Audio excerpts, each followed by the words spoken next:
Ketika ada satu anak tangannya patah, ini dikasih obat begini, balik lagi lah. Ini memang ahlinya dia, tapi sebagai seorang ahli pakar,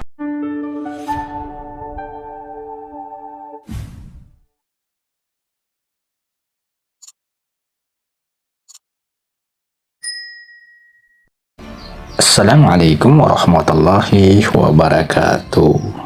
Jagat media sosial beberapa waktu belakangan ini diramaikan dengan pembahasan praktek pengobatan yang dilakukan oleh seorang wanita bernama Idah Dayak, di mana Idah Dayak ini diketahui memiliki kemampuan yang luar biasa, mampu menyembuhkan atau mengobati orang yang mengalami sakit seperti patah tulang dan sejenisnya. Kemampuan dan praktek pengobatan yang dilakukan oleh Idah Dayak ini kemudian mengundang perdebatan di publik, terutama di jagat media sosial. Ramai membahas terkait dengan praktek pengobatan dari Ibu Idah Dayak ini. Ada beberapa pihak yang angkat bicara terkait dengan praktek pengobatan dilakukan oleh Idah Dayak ini, termasuk juga dari beberapa dokter yang juga ikut angkat bicara. Lantas bagaimana pandangan ulama terkait dengan praktek pengobatan yang dilakukan oleh Idah Dayak ini? Ada pernyataan atau penjelasan dari Buya Yahya, dan coba kita simak penjelasan beliau. nah, berobat itu kepada siapa? Ya kepada orang yang dianggap ahli. Zaman dulu, zaman sekarang nggak ada beda. Ahli itu adalah orang yang dalam hal tersebut memang pernah belajar. Pada suatu ketika ada satu anak tangannya patah, ini dikasih obat begini, balik lagi lah. Ini memang ahlinya dia, tapi sebagai seorang ahli pakar, dia menemukan obat itu, maka boleh-boleh saja seperti itu kalau memang orang itu terbukti dia adalah pernah mengobati dan pernah belajar ilmunya, bukan ngarang. Dan zaman Nabi pun ya namanya ya pengobatan tradisional, tradisi masa itu tradisional. Kemudian biasanya kalau bertemu dengan orang yang soleh ini ada tambahannya namanya doa dandang, ya didoain, itu adalah sebab kesembuhan. Tapi ingat dianya memang punya keahlian di dalam pengobatan tersebut. Jadi inilah yang perlu dipahami. Jangan sampai Anda pergi ke tempat kecuali sudah terbukti dan dia memang harus ada, kalau perlu ada tanda bukti kalau dia sudah diizinkan oleh bagian kesehatan supaya lebih aman. Dan itu sebenarnya untuk menjaga agar jangan sampai orang yang tidak ahlinya menangani sesuatu yang malah justru membahayakan kepada pasien tersebut.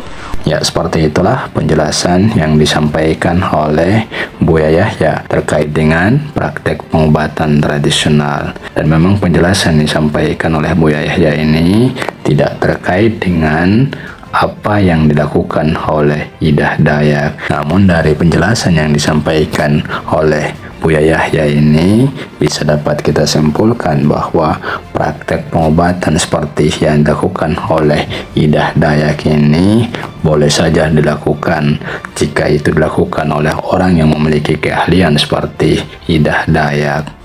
Dan kita bisa melihat ya berbagai video yang viral di media sosial, di mana kemampuan dari Idah Dayak ini luar biasa. Wanita asal dari Kalimantan ini memiliki kemampuan mampu mengobati orang yang menderita atau mengalami patah tulang, dan banyak pasien-pasien yang bisa diobati oleh Idah Dayak. Bahkan kemampuan dari Idah Dayak ini kemudian sejumlah tokoh besar pun ikut mengundang Idah Dayak untuk mengobati mereka, termasuk beberapa hari sebelumnya ada mantan Panglima TNI Andika Perkasa juga ikut menyaksikan langsung kehebatan ataupun kemampuan yang dimiliki oleh Idah Dayak yang mampu menyembuhkan atau mengobati orang yang menderita patah tulang atau tulang bengkok dan juga lumpuh.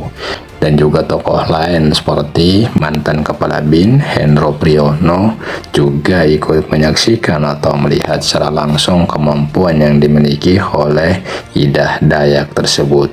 termasuk juga Guru Soekarno Putra yang ikut diobati oleh Ida Dayak ini.